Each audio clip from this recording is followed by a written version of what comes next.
கிறிஸ்துவின் சபையார் வழங்கும் கிறிஸ்துவின் வசனம் நிகழ்ச்சியை கேட்க உங்கள் யாவரையும் அன்புடன் அழைக்கிறோம். கிறிஸ்துவின் வசனம், இது கிறிஸ்தவர் கீதம். பரிசுத்த வேதம் பறைசாற்றும் வசனம். கிறிஸ்துவின் வசனம், இது கிறிஸ்தவர் கீதம். கிறிஸ்துவின் சபையார் வாழ்த்தி வழங்கும் கிறிஸ்துவின் வசனம், இது கிறிஸ்தவர் கீதம். கிறிஸ்துவின் வசனம், கிறிஸ்துவின் வசனம். வேதாகம ஆராய்ச்சி நேரத்திற்கு உங்களை வரவேற்கின்றோம். Welcome to the Bible study R. நம்முடைய ஆண்டவரும் இரட்சகருமாகிய இயேசு கிறிஸ்து சொல்லியிருக்கிறார், வேத வாக்கியங்களை ஆராய்ந்து பாருங்கள், அவைகளால் உங்களுக்கு நித்திய ஜீவன் உண்டென்று எண்ணுகிறீர்களே, என்னை குறித்து சாட்சி கொடுக்கிறவைகளும் அவைகளே என்று. யோவான் எழுதின சுவிசேஷம் 5வது அதிகாரம் 39வது வசனம். எனவே நாமும் வேத வாக்கியங்களை ஆராய்ந்து கற்றுக்கொள்ளுவோம். அன்பானவர்களே, உங்கள் யாவரையும் நம்முடைய ஆண்டவராய் இயேசு கிறிஸ்துவின் பரிசுத்தமான நாமத்தில் வாழ்த்து வரவேற்பதிலே மிகுந்த மகிழ்ச்சி அடைகிறோம். இந்த ஜெப வேளை நிகழ்ச்சிக்கு உங்கள் யாவரையும் வரவேற்கிறோம். வேதாகமத்திலிருந்து பரிசுத்தவான்கள், தேவனுடைய தீர்க்கதரிசிகள், தேவனுடைய பிள்ளைகள் எவ்விதமாக ஜெபித்தார்கள் என்பதை குறித்து ஒரு நிகழ்ச்சியாக நாம் தொகுத்து வழங்கிக் கொண்டு வருகிறோம். இந்த நாளிலே எரேமியாவின் ஜெபத்தை குறித்து நாம் தியானம் செய்யும்படியாக இருக்கிறோம். Prayer of Jeremiah. எரேமியா ஒரு அருமையான ஒரு தீர்க்கதரிசி. இஸ்ரவேலுக்காக கர்த்தரை நோக்கி ஜெபித்த ஒரு தீர்க்கதரிசி. அவர் சொல்லுகிறார், எரேமியாவின் புலம்பல் புஸ்தகத்திலே 3வது அதிகாரம் 41வது வசனம், நாம் நம்முடைய கைகளோடு கூட நம்முடைய இருதயத்தையும் பரலோகத்தில் இருக்கிற தேவனிடத்திற்கு ஏறெடுக்க கடவோம். Let us lift up our heart with our hands unto God in the heavens. பரலோகத்தில் இருக்கிற பிதாவை நோக்கி நாம் ஏறெடுக்க வேண்டும் என்ற ஒரு காரியத்தை இஸ்ரவேலருக்கு முன் உதாரணமாக அங்கே சொல்லியிருக்கின்றார். கைகளோடு கூட நம்முடைய இருதயத்தையும் பரலோகத்தில் இருக்கிற தேவனிடத்திற்கு ஏறெடுக்க கடவோம். நம்முடைய தேவன் நம்மளே வாசம் செய்கிறார். நாமே தேவனுடைய ஆலயமாக இருக்கிறோம். ஆண்டவராய் இயேசு கிறிஸ்து மலை பிரசங்கத்திலே சொல்லுகிறார் அல்லவா, இருதயத்திலே சுத்தம் உள்ளவர்கள் பாக்கியவான்கள். அந்த இருதயம் தேவனுக்கு நாம் கொடுக்க வேண்டும். முழு இருதயத்தோடும், முழு ஆத்மாவோடும், முழு பலத்தோடும் நாம் அவரிடத்துல நம்பிக்கையாக இருக்க வேண்டும் அல்லவா. அந்த முழு இருதயத்தை பிதாவாகிய தேவனுக்கு கொடுத்து நம்முடைய கைகளோடு கூட அவருக்கு ஏறெடுக்க கடவோம். எரேமியாவினுடைய வார்த்தை எவ்வளவு அற்புதமான ஒரு வார்த்தை என்று பாருங்கள். அவர் அந்த விதமாக பரலோகத்தின் பிதாவை நோக்கி கைகளோடு கூட இருதயத்தை தேவனுக்கு சமர்ப்பணம் செய்திருக்கின்றார். அதே எரேமியாவின் புலம்பல் 3வது அதிகாரம் 49-50 வசனங்கள், கர்த்தர் பரலோகத்திலிருந்து நோக்கி பார்க்கும் மட்டும் என் கண்கள் இடைவிடாமல் ஓய்வின்றி சொல்கிறது. தேவன் நம்முடைய ஜெபத்தை கேட்க வேண்டும். அநேகர் ஜெபிக்கிறார்கள், கொஞ்ச காலம் ஜெபித்த உடனே அந்த ஜெபத்தை விட்டு விடுகிறார்கள். எங்கே என்னுடைய ஜெபத்திற்கு பதில் வரவில்லை என்று. இங்கே எரேமியா சொல்லுகிறார், கர்த்தர் பரலோகத்திலிருந்து நோக்கி பார்க்கும் மட்டும் என் கண்கள் இடைவிடாமல் ஓய்வின்றி சொல்கிறது. அவரையே நோக்கி கொண்டிருக்கிறார். அவர் எப்போது என்னுடைய ஜெபத்திற்கு பதிலளிப்பார் என்று பரத்தையே அவர் நோக்கி கொண்டிருக்கிறார். நாம் புதிய ஏற்பாட்டிலே இடைவிடாமல் ஜெபம் பண்ணுங்கள் என்று வாசிக்கிறோம். Pray without ceasing. இடைவிடாமல் என்று சொன்னால் தொடர்ந்து நேரம் கிடைக்கும் போதெல்லாம் நாம் பரலோகத்தில் இருக்கிற பிதாவை நோக்கி நாம் ஜெபிக்க வேண்டியவர்களாக இருக்கின்றோம். அவர் நிச்சயமாக பதில் கொடுப்பார். கண்ணை உண்டாக்கினவர் காணாரோ, காதை உண்டாக்கினவர் கேளாரோ, அவர் நோக்கி பார்க்கும் மட்டுமாக அவர் பரத்தை நோக்கினவராக இருந்தார் எரேமியா. இன்றைக்கு நீங்களும் நானும் எவ்விதமாக ஜெபித்துக் கொண்டிருக்கிறோம்? அவர் என்னுடைய ஜெபத்திற்கு பதில் கொடுக்கவில்லை என்று அநேகர் ஆராதனை தவற விட்டு விடுகிறார்கள், ஜெபிக்க மறந்து விடுகிறார்கள். ஆனால் தேவன் ஒருபோதும் கைவிடார். அவர் நோக்கி பார்க்க மட்டுமாக நாம் அவரை நோக்கி பார்க்க வேண்டும். மேலும் எரேமியாவின் புலம்பலிலே 3வது அதிகாரம் 55 57 வசனங்கள் பார்க்கும்போது, மகா ஆழமான கிடங்கிலிருந்து கர்த்தாவே உம்முடைய நாமத்தை பற்றி கூப்பிட்டேன், என் சத்தத்தை கேட்டீர், என் பெருமூச்சுக்கும் என் கூப்பிடுதலுக்கும் உமது செவியை அடைத்துக் கொள்ளாதேயும், நான் உம்மை நோக்கி கூப்பிட்ட நாளிலே நீர் அணுகி பயப்படாதே என்றீர். நம்முடைய தேவன் ஜெபத்தை கேட்கிறவர் மாத்திரமல்ல, நோக்கி கூப்பிட்ட நாளிலே அவர் நம்மை அணுகி பயப்படாதே. நாம் ஏன் பயப்பட வேண்டும்? பேதுரு கடலிலே அமிழ்ந்து போகையில் ஆண்டவரே என்னை ரட்சியும் என்று சொன்னார். பயப்படாதே அற்ப விசுவாசியே, ஏன் சந்தேகப்பட்டாய் என்று சொன்னார். தேற்றுகிறார், நம்மை தேற்றுகிற ஆண்டவர் என்று நாம் பார்க்கிறோம்.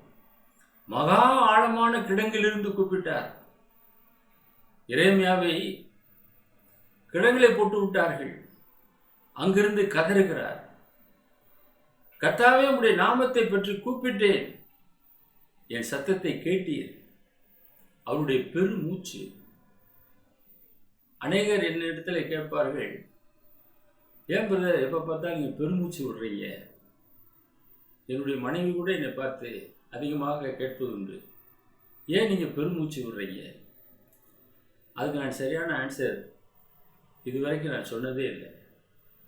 எரேமியா கூட பெருமூச்சு விட்டிருக்கிறார். என் பெருமூச்சுக்கும் என் கூப்பிடுதலுக்கும் உமது செவியை அடைத்துக் கொள்ளாதேயும். அந்த அளவுக்கு தேவனுடைய சமூகத்திலே அதிகமாக விண்ணப்பம் செய்தார். இஸ்ரவேலுக்காக பெருமூச்சு விட்டு தேவனை நோக்கி கதறி இருக்கிறார். தேவன் அதற்கு பதிலாக பயப்படாதே என்று சொல்லியிருக்கிறார். இன்றைக்கு உங்களை என்னை பார்த்து அதே ஜீவனுள்ள தேவன் பயப்படாதே என்று சொல்லுகிறார். ஒருபோதும் பயந்து போகாதிருங்கள். வானத்தையும் பூமியும் உண்டாக்கின கர்த்தருடைய சமூகத்திலிருந்து நமக்கு ஒத்தாசை வரும். நம்பிக்கையோடு இருங்கள். உங்களுடைய நம்பிக்கை வீண் போகாது. இரண்டாவது, துரோகம் செய்து அங்கே கலகம் செய்தார்கள். எரேமியாவின் புலம்பல் 3வது அதிகாரம் 42 44 வசனங்கள். நாங்கள் துரோகம் செய்து கலகம் பண்ணினோம், ஆகையால் தேவரீர் மன்னியாதிருந்தீர். தன்னையே அதில் இணைத்துக் கொள்ளுகிறார். இஸ்ரவேலர்கள் தேவனுக்கு விரோதமாக கலகம் பண்ணினார்கள், கலகக்காரர்களாக இருந்தார்கள். அவர்கள் கேட்டாலும் சரி கேளாவிட்டாலும் சரி உடைய வார்த்தை எக்காலத்திலே வை என்று சொல்லுகிறார். தேவரீர் கோபத்தால் மூடிக்கொண்டு எங்களை தப்ப விடாமல் பின்தொடர்ந்து கொன்றீர். அநேகர் மரித்து போனார்கள். தேவனுடைய கோபம் பற்றி எரிந்தது. ஏன் தாவீதுடைய காலத்திலே அவன் தொகையிட்ட பாவத்திற்காக கொள்ளை நோயினாலே 70,000 பேர் இஸ்ரவேலிலே செத்து போனார்கள். தேவன் அதை அனுமதித்தார். அந்த விதமாக எங்களை தப்ப விடாமல் பின்தொடர்ந்து கொன்றீர். ஜெபம் உட்பிரவேசிக்க கூடாதபடிக்கு உண்மை மேகத்தால் மூடிக்கொண்டீர். என்னதான் ஜெபம் பண்ணாலும் அவர் கேட்கவில்லை என்று கதறுகிறார். நாங்கள் துரோகம் செய்தோம். யூதாஸ் துரோகம் செய்தான். இயேசுவை முத்தத்தினாலே காட்டிக் கொடுத்தான். நான் ஒரு துரோகமே செய்யவில்லை என்று நீங்கள் ஒருவேளை சொல்லலாம். நாம் அநேக விஷயத்திலே தேவனுக்கு துரோகிகளாக இருக்கிறோம். நாம் அவரை அறிக்கையிட தவறி விடுகிறோம். அவரை குறித்து சொல்ல வெட்கப்படுகிறோம். அதுவும் துரோகம் தானே. தேவன் நம் அருகிலே நிற்கிறார். நாம் என்ன பேசுகிறோம், என்ன செய்கிறோம் என்பதை அவர் கவனமாக கவனித்து கொண்டு வருகிறார். அன்பான சகோதரனே, சகோதரியே, தொலைக்காட்சி நேயரே, உன்னை உண்டு பண்ணினவர் உன்னை உள்ளங்கையிலே வரைந்து வைத்திருக்கிறார். அவர் ஒருபோதும் நம்மை கைவிடுவதே இல்லை. நாம் அநேக நேரத்திலே துரோகம் செய்து தேவனுக்கு விரோதமாக கலகம் பண்ணக்கூடிய கலகக்காரர்களாக நாம் மாறிவிடுகிறோம். எனவே அவர் கோபத்தால் தன்னை மூடிக்கொண்டிருக்கிறார். ஜெபம் உட்பிரவேசிக்க கூடாதபடிக்கு மேகத்தால் மூடிக்கொள்ளுகிறார் என்று நாம் அறிகிறோம். மேலும் எரேமியாவின் புலம்பல் 3வது அதிகாரம் 31 33 வசனங்கள், ஆண்டவர் என்றென்றைக்கும் கைவிட மாட்டார். The Lord will not cast off forever. என்றென்றைக்குமே அவர் கைவிட மாட்டார். அந்த நம்பிக்கையோடு கூட இருங்கள். அவர் சஞ்சலப்படுத்தினாலும் தமது மிகுந்த கிருபையின்படி இறங்குவார். அவர் மனப்பூர்வமாய் மனுபுத்திரரை சிறுமியாக்கி சஞ்சலப்படுத்துகிறதில்லை. அன்பானவர்களே, அவர் ஒருபோதும் உங்களை கைவிடவே மாட்டார். என்றென்றைக்கும் கைவிட மாட்டார். அந்த நம்பிக்கையோடு கூட இருங்கள். அவர் ஒருவேளை சஞ்சலப்படுத்தினாலும் தமது மிகுந்த கிருபையின்படியாக அவர் இரக்கம் செய்வாராம். அவர் மனப்பூர்வமாய் யாரையும் சிறுமையாக்கி சஞ்சலப்படுத்துகிறதில்லை. யாக்கோபு சொல்கிறார் அல்லவா, சோதிக்கப்படுகிற எவனும் நான் தேவனால் சோதிக்கப்படுகிறேன் என்று சொல்லாதிருப்பானாக. தேவன் ஒருவரையும் பொல்லாங்கினாலே சோதிக்கிறவரே அல்ல. மிக தெளிவாக யாக்கோபு சொல்லியிருக்கிறார். அன்பானவர்களே, மனுபுத்திரரை அவர் மனப்பூர்வமாக சிறுமியாக்கி சஞ்சலப்படுத்துகிறதில்லை.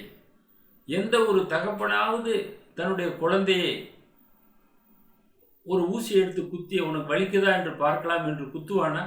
ஐயோ, கொசு கடிக்காதபடி வளர்க்கக்கூடிய தன்னுடைய பிள்ளையை அந்த விதமாக ஒருபோதும் செய்ய மாட்டான் அல்லவா? அதே போல் நம்முடைய பிதாவாகிய தேவன் ஒருவரையும் அவர் சோதிக்கிறவரே அல்ல என்பதை நீங்கள் புரிந்து கொள்ளுங்கள். மேலும் எரேமியாவின் புலம்பல் 5வது அதிகாரம் முதல் 5 வசனங்களை நாம் வாசிக்கும் போது, கர்த்தாவே எங்களுக்கு நேரிட்டதை நினைத்தருளும், எங்கள் நிந்தை நோக்கி பாரும், எங்கள் சுதந்திரம் அந்நியர் வசமாகவும் எங்கள் வீடுகள் புரதேசத்தார் வசமாகவும் தாண்டி போயின. திக்கற்றவர்களானோம், தகப்பன் இல்லை. எங்கள் தாய்கள் விதவைகளைப் போல் இருக்கிறார்கள். எங்கள் தண்ணீரை பணத்துக்கு வாங்கி குடிக்கிறோம். எங்கள் விறகு விளைக்கிரயமாய் வருகிறது.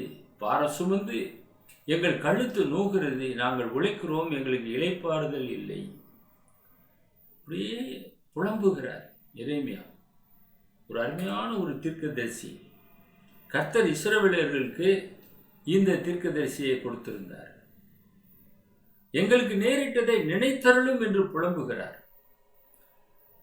இன்றைக்கு ஒவ்வொருவருக்கும் பலவிதமான பிரச்சனைகள், போராட்டங்கள், பாடுகள் நாம் இந்த உலகத்திலே பார்க்கிறோம். இன்றைக்கு போராட்டம் இல்லாத வாழ்க்கையே இல்லை. ஆண்டவராய் இயேசு கிறிஸ்து சொல்லியிருக்கிறார், உபத்திரவங்கள் உண்டு, திடன் கொள்ளுங்கள். ஒவ்வொருவருக்குமே போராட்டம் என்பது உண்டு. பச்சை மரத்துக்கே இப்படி என்றால் பட்ட மரத்துக்கு என்ன விதமாக சம்பவிக்கும்? நாம் கிறிஸ்து இயேசுவுக்காக நாம் போராட வேண்டியவர்களாக இருக்கிறோம். அன்றைக்கு எரேமியா போராடினார். அந்த போராட்டத்தை யார் இடத்துல போய் சொல்ல முடியும்? மனிதனிடத்துல போய் சொல்ல முடியுமா? மனிதனுக்கு ஒவ்வொரு நாளும் பாடுகள், பிரச்சனைகள் எல்லோருக்குமே இருக்கிறது. மூக்கு இருக்கிற வரைக்கும் சளி இருக்கும் என்று சொல்வார்கள். மனிதனாக பிறந்த ஒவ்வொருவனும் துன்பத்தை அனுபவிக்க பிறந்திருக்கிறான். அவனுக்கு நிச்சயமாக கஷ்டங்கள் வரும். மரணம் பரியந்தவும் நாம் போராட வேண்டியவர்களாக இருக்கிறோம். எனவே எரேமியா, கர்த்தாவே எங்களுக்கு நேரிட்டதை நினைத்தருளும், எங்கள் நிந்தையை நோக்கி பாரும் என்று சொல்லுகிறார். அந்த அளவுக்கு வேதனை. தாங்க முடியாத வேதனை. ஒவ்வொரு தேவனுடைய பிள்ளைகளும் கஷ்டத்தை அனுபவிக்கிறார்கள். எருசலேமை தெரிந்தெடுத்தார். அது தேவனுடைய நகரம், தாவீதின் நகரம் என்று அழைக்கப்பட்டது. அற்புத விதமாக அவர்களை வழிநடத்தி கொண்டு வந்தார். செங்கடல் வழிவிட்டது. யோர்தான் நதி இரண்டாக பிளந்தது. அற்புத விதமாக மன்னாவினாலே 40 வருஷம் பூசிக்கப்பட்டார்கள். மேக ஸ்தம்பத்தினாலும் அக்கினி ஸ்தம்பத்தினாலும் வழிநடத்தப்பட்டார்கள். கண்மலையின் தண்ணீரை குடித்தார்கள். எத்தனை அற்புதங்கள்! கர்த்தர் அவர்களுக்காக யுத்தம் செய்தார். அவருடைய வஸ்திரங்கள் பழையதாய் போகவில்லை. கானான் தேசத்தை வந்து சேரும் மட்டுமாக கர்த்தருடைய ஆசீர்வாதம் அவர்களை வழிநடத்தினது. வாழும் தேனும் ஓடுகிற தேசத்திலே அவர்களை குடியேற்றினார் என்று நாம் பார்க்கிறோம். ஆனால் அப்படிப்பட்ட தேசத்திலே அவருடைய சுதந்திரம் அந்நியர் வசமாக போய்விட்டது. மற்ற ராஜாக்கள் வந்து எல்லாவற்றையும் கொள்ளையடித்து சென்று விட்டார்கள். எங்கள் வீடுகள் புறத்தேசத்தார் வசமாய் தாண்டி போயின, எல்லாம் மாறி போய்விட்டது, திக்கற்றவர்களானோம், தகப்பன் இல்லை, எங்கள் தாய்கள் விதவைகளைப் போல் இருக்கிறார்கள். ஒரு குடும்பத்தில் தகப்பனும் தாயும் தான் பிள்ளைகளுக்கு பாதுகாவலர். அந்த பாதுகாவலர் இல்லை என்றால் அந்த பிள்ளைகள் அடிமைகளாக கொண்டு செல்லப்படுவார்கள். எந்த சூழ்நிலையிலே தள்ளப்படுவார்கள் என்று தெரியாது. அவ்வளவு மோசமான சூழ்நிலையிலே தள்ளப்படுவார்கள். இன்றைக்கு திக்கற்ற பிள்ளைகளும் விதவைகளும் படுகிற உபத்திரவத்திலே அவர்களை விசாரிப்பது ஒரு சபையினுடைய வேலையாக இருக்கிறது. சபையானது உத்தம விதவைகளை ஏற்றுக்கொள்ள வேண்டும். பரிசுத்த வேதம் அதை சொல்லுகிறது. அதை போல மற்ற சகோதர சகோதரிகளும் இந்த விதமான சூழ்நிலையில் இருக்கக்கூடியவர்களை நாம் அரவணைத்து கொண்டு செல்ல வேண்டும். பரிசுத்த வேதம் அதைத்தான் எதிர்பார்க்கிறது. இதுவே மாசில்லாத சுத்தமான பக்தியாக இருக்கிறது என்று சொல்லுகிறது. நான் ஒரு பக்தி உள்ளவன் என்று நாமே மெச்சிக்கொண்டு போகலாம். ஆனால் கர்த்தருடைய வார்த்தையை நாம் நிறைவேற்ற வேண்டியவர்களாக இருக்கின்றோம். அன்றைக்கு இஸ்ரவேலர்கள் அந்த விதமாக சொல்லனா துன்பத்தை அனுபவித்தார்கள். அதையெல்லாம் தேவனுடைய சமூகத்துக்கு அப்படியே ஜெபத்தின் மூலமாக கொட்டுகிறார். எங்கள் தண்ணீரை பணத்துக்கு வாங்கி குடிக்கிறோம். இஸ்ரவேல் அற்புதமான தேசம். செங்கடல் கடந்து வந்தார்கள். இஸ்ரவேலிலே அங்கே கலிலேயா கடல் இருக்கிறது. அந்த கலிலேயா கடல் என்பது கலிலேயா ஏரி. யோர்தான் நதி வந்து அந்த ஏரியை நிரப்புகிறது. சுத்தமான தண்ணி. கடல் என்றால் உப்பு தண்ணியாக இருக்கும்.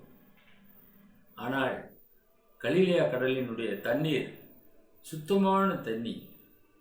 அந்த தண்ணீரை இஸ்ரவேல் மக்களுக்கு கொடுத்தார், இலவசமாய் கொடுத்தார். இன்று வரை அந்த தண்ணீரை தான் அந்த இஸ்ரவேல் பயன்படுத்தி கொண்டு வருகிறார்கள். அந்த நாடு முழுமைக்காக அந்த தண்ணீர் பயன்படுகிறது.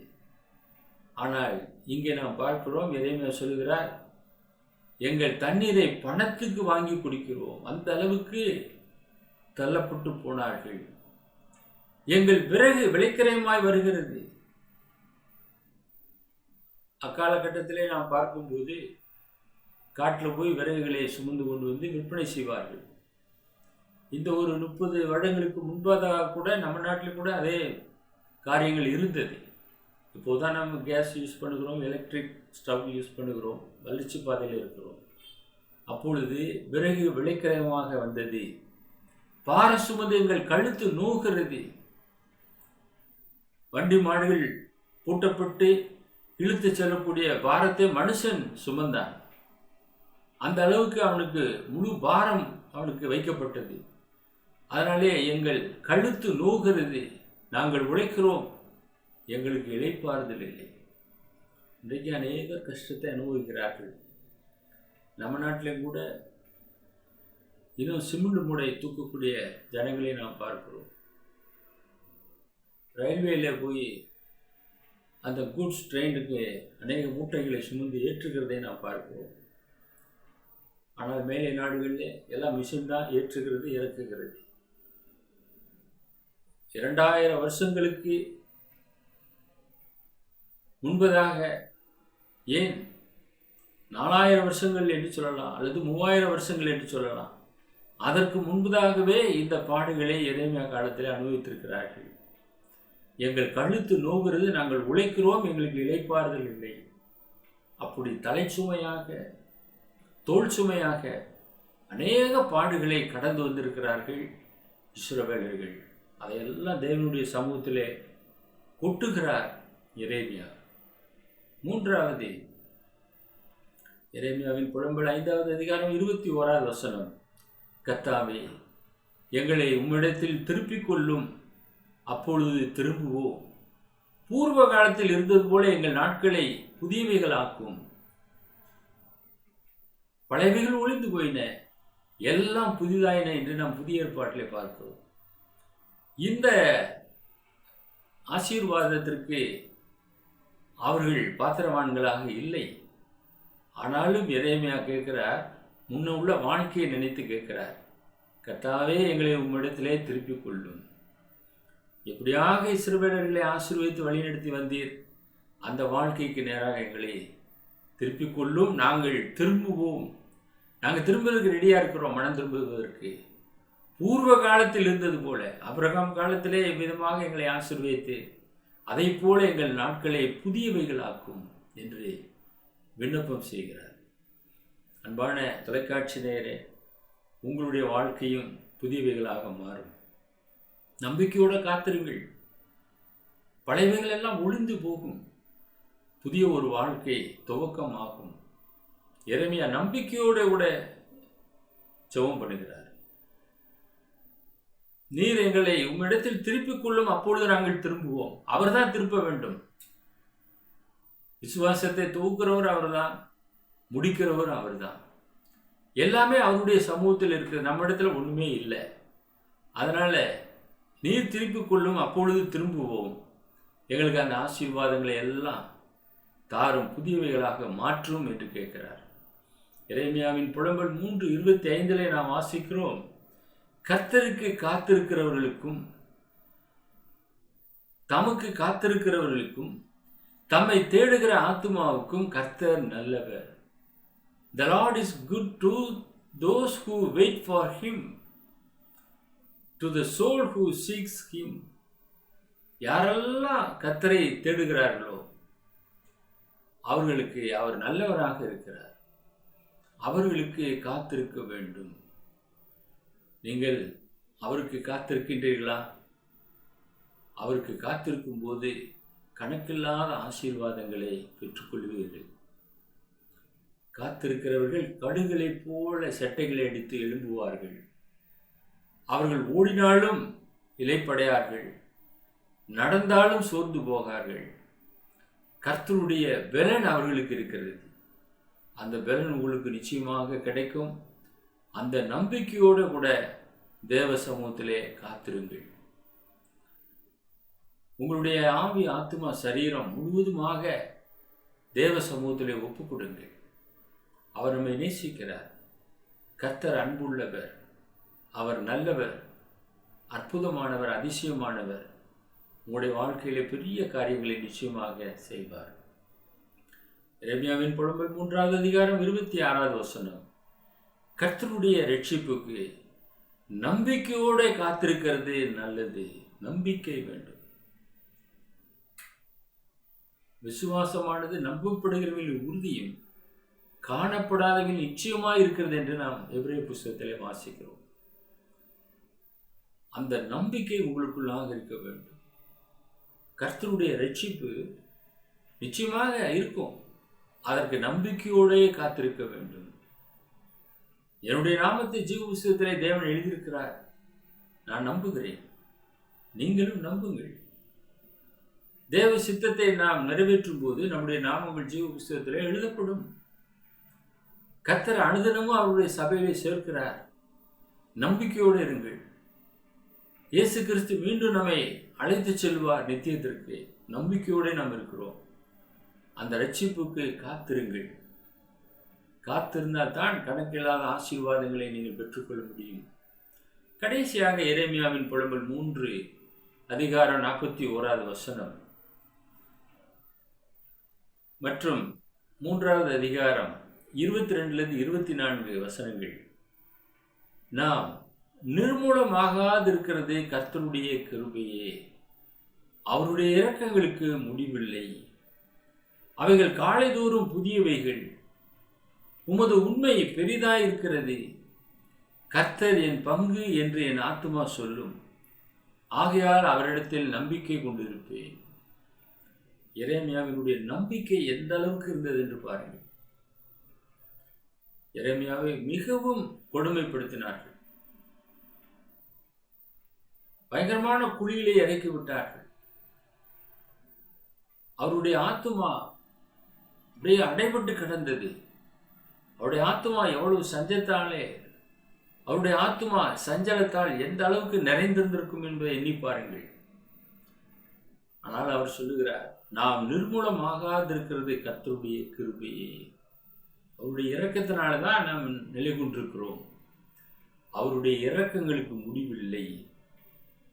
எல்லாவற்றுக்கும் ஒரு முடிவு இருக்கிறது, ஆனால் அவருடைய இரக்கங்களுக்கு முடிவே இல்லை. அந்த அளவுக்கு இரக்கம் செய்யக்கூடியவராக இருக்கிறார். அவ்வளவு அன்பு நிறைந்தவர். அதனால்தான் தம்முடைய ஒரே பேரான குமாரனாய இயேசு கிறிஸ்துவை நமக்காக சிலுவையிலே ஒப்பு கொடுத்தார் என்று பார்க்கிறோம்.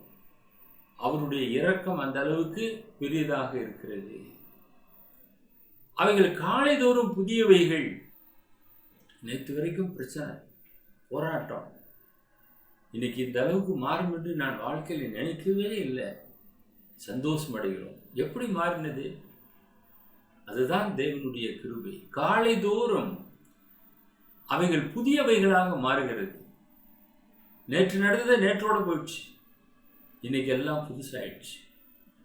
தேவன் அதனால இரவு பகலை வைத்திருக்கிறார். இந்த இரவு பகல் இல்லை என்று வைத்துக்கோங்க, மனிதனுக்கு நிம்மதியே இருக்காது. அனுதினம் செத்து பிழைக்க வேண்டியதாக தரும். இந்த இரவு பகல் இருக்கிறதுனால தான் நாம் நிம்மதியாக நித்திரை செய்து காலை பொழுதை சந்திக்கிறோம், ஃப்ரெஷ்ஷாக மாறுகிறோம். அது கர்த்தருடைய கிருபை. அவைகள் காலைதோறும் புதியவைகளாக இருக்கிறது. அவருடைய உண்மை பெரிதாக இருக்கிறது. பொய்யான உலகத்திலே சத்தியம் நம்மை நித்தியத்திற்கு வழிநடத்துகிறது. அந்த சத்தியத்தை பற்றிக்கொள்ளுங்கள், அது உங்களை விடுதலையாக்கும். கர்த்தர் என் பங்கு என்று என் ஆத்துமா சொல்லும். அவரே என் பங்கு, அவரே நம்பியிருக்கிறேன். மனிதன் எனக்கு என்ன செய்வான்? என்னுடைய நம்பிக்கையெல்லாம் அவர் சமூகத்தில் வைத்திருக்கிறேன். ஆகையால் அவரிடத்தில் நம்பிக்கை கொண்டிருப்பேன். உங்களுடைய நம்பிக்கை எவ்விதமாக இருக்கிறது?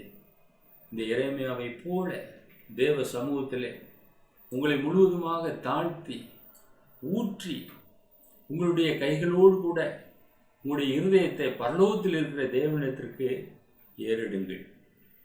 நாம் ஒருவேளை தேவனுக்கு விரோதமாக துரோகிகளாக இருந்திருக்கலாம். இருந்தாலும் தேவன் இரக்கத்தினாலே நம்மை ஏற்றுக்கொண்டார், நம்மை மன்னித்தார். அவருடைய சமூகத்திலே நாம் ஊற்றி இந்த எரேமியாவை போல நாம் ஜெபிக்கும் போது அந்த ஜெபம் நிச்சயமாக கேட்கப்படும். கர்த்தர் நம்மை ரட்சிப்பார். அவருடைய இரக்கங்களுக்கு முடிவில்லை என்று பார்த்தோம். தேவனுடைய சமூகத்திலே உங்களை முழுவதுமாக தாழ்த்தி குடும்பமாக தேவ சமூகத்தை நோக்கி பாருங்கள். அப்பொழுது தேவ ஆசீர்வாதத்தை பெறுவீர்கள். நாங்கள் உங்களுக்காக, உங்களுடைய குடும்ப ரட்சிப்புக்காக வாரத்தோடு ஜெபம் செய்கிறோம். எங்களை நேசித்து வழிநடத்துகிற பரலோகத்தின் பிதாவே, எரேமியாவின் ஜெபத்தை குறித்து இந்த நாளிலே நாங்கள் தியானம் செய்தோம். எரேமியாவை போல நாங்களும் எங்கள் கைகளோடு கூட எங்களுடைய இருதயத்தை பரலோகத்தில் இருக்கிற தேவனுக்கு நேராக ஏறெடுக்கிறோம். பிதா தாமே பரத்திலிருந்து அடியார்களை கண்ணோக்கி பார்த்து ரட்சித்தர வேண்டுமாய் வேண்டுதல் செய்கிறோம்.